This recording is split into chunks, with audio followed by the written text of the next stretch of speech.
Hi guys, this is an unboxing video of the Blade Mini Pro.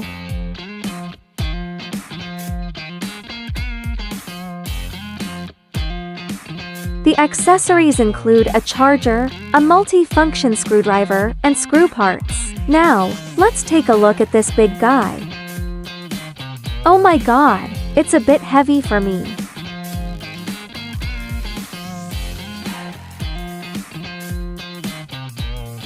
Next, we'll lift the vertical pole and assemble the handlebars. Here's the Blade Mini Pro.